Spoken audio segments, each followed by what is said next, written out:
Hello and welcome to day 3 of my video series. Monday we talked all about if you should go into a calorie deficit to lose weight or if you actually need to do a reverse diet and add in calories because you've been eating too little, with the main focus on trying to find your specific maintenance calories. And I walked you through how to use a specific formula to figure out your maintenance calories to see where you should be going.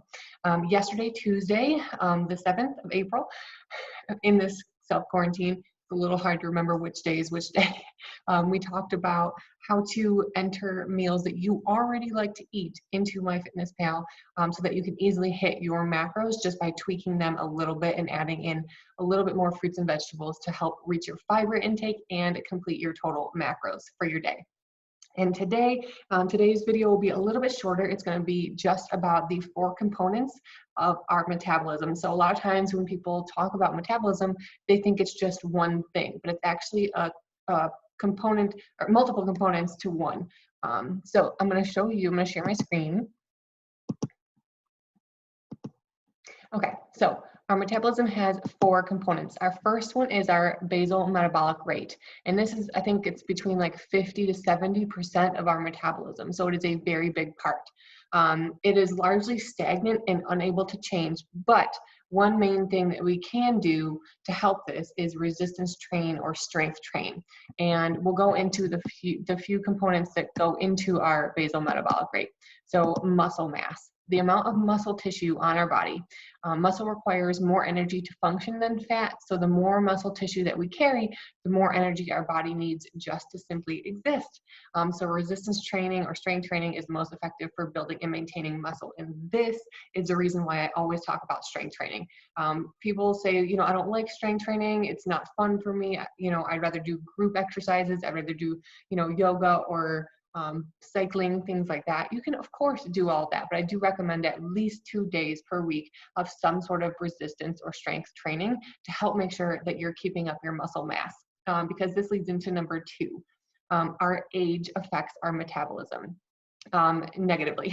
As we age, it generally slows down because it's typically due to a loss of muscle tissue and changes to hormonal and neurological processes.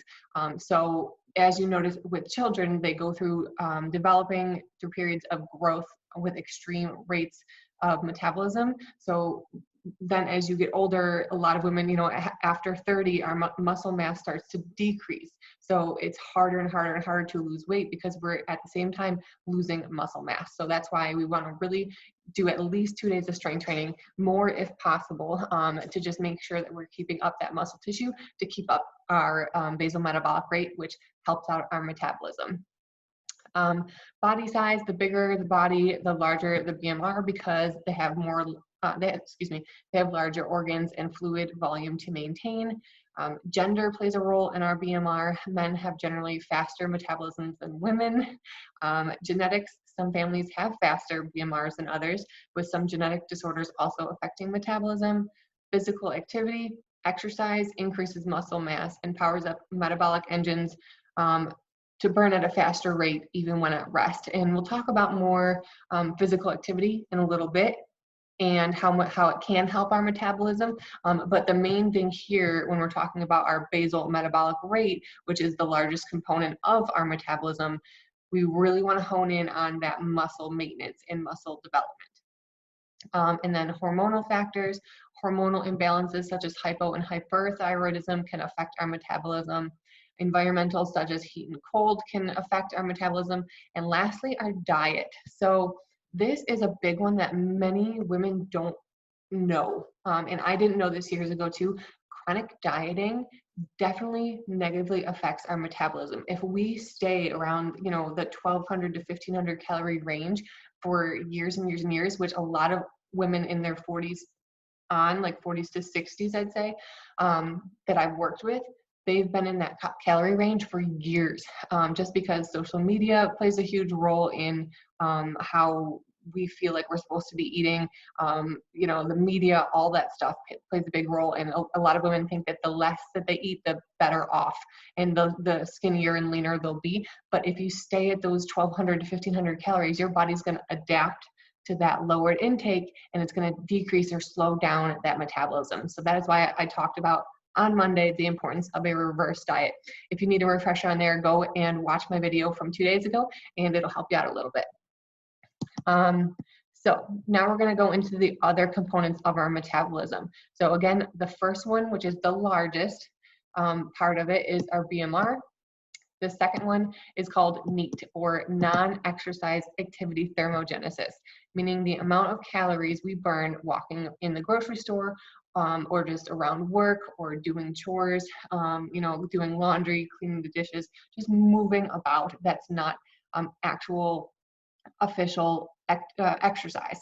So this is the biggest one that I'll talk about in a minute, of how we can really keep up our metabolism during this self-isolation. The third one is the thermic effect of food, and that means that digesting different macros, fats, carbs, or proteins, burns slightly different calories. Protein burns the most, then carbs, then fats, and this really doesn't have a huge effect, but this is also another reason why we want to keep up that protein intake. The protein intake helps burn more calories just by eating it compared to the other foods, and it helps keep up that muscle mass.